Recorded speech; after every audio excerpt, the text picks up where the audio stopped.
D'abord, il faut rectifier les choses. Les forces armées de la République démocratique du Congo n'ont jamais quitté une quelconque de leur position. Nous sommes en place et gardons une vigilance tout azimut. Parlant justement des Roubaïa, vous êtes sans oublier qu'il y a de cela un temps, Roubaïa et les alentours, ça ne constituait plus une menace. Alors,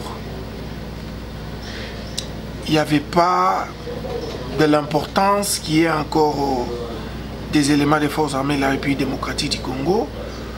Voilà pourquoi, à la place de l'armée, la police est venue faire son travail, la police de proximité. C'est elle qui est appelée à vivre avec notre population tous les jours.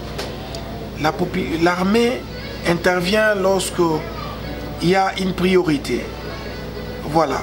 Donc, l'armée n'a jamais abandonné une quelconque position, mais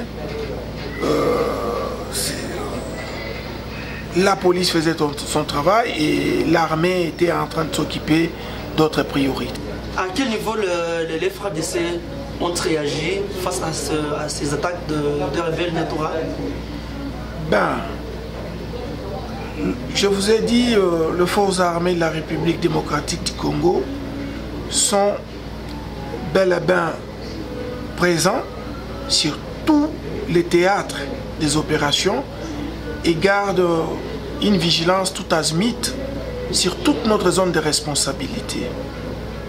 Voilà, nous avons été alertés par le fait que les Nyatura ont tenté d'occuper Roubaïa et mettre à mal la quiétude de notre population. Eh bien, la réaction ne s'est pas fait attendre.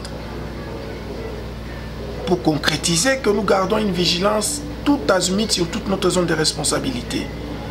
Ils n'ont pas eu à faire même 3 heures à Roubaïa.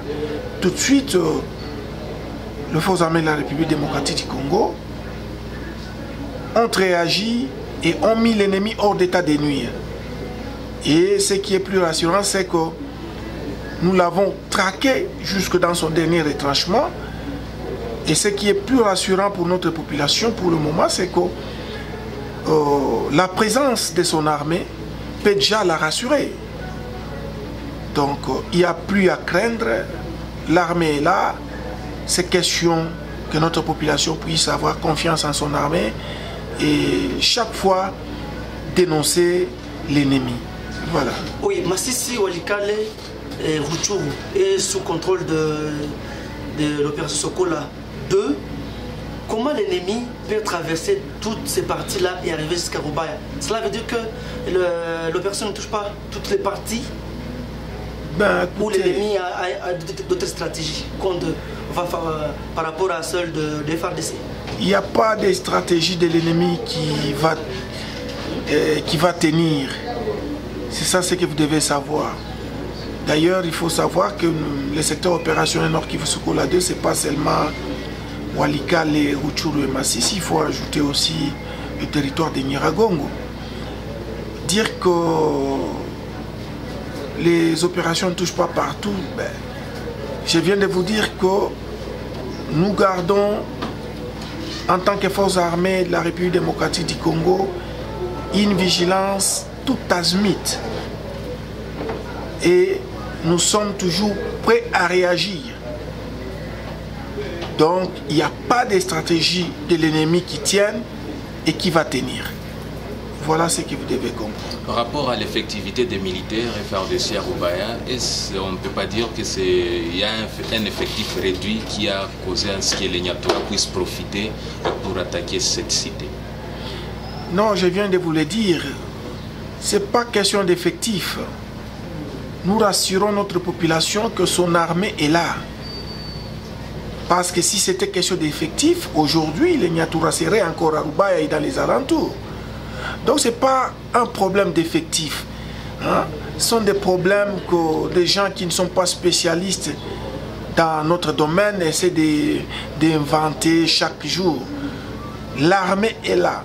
Elle est dotée de tout le moyen de manière à mettre en déroute les ennemis de la paix. C'est le cas de Roubaïa. L'ennemi n'a eu peut-être que quelques heures et finalement l'armée a réagi. C'est un peu ça. Il n'y a pas question d'effectifs. Voilà. Et qu'en est-il des opérations à Nyakakoma et Vichumbi après l'opération de ratissage? Ben vous êtes sans oublier que la population commence à regagner déjà tous ces coins du territoire national. C'est-à-dire les forces armées de la République démocratique du Congo ont été encore une fois de plus présentes et ils ont répondu aux attentes de la population de notre zone de responsabilité et c'est ça ce qui est beaucoup plus rassurant pour notre population. Y a-t-il déjà un bilan des affrontements entre les FARDC et les Nyatura à Massissi?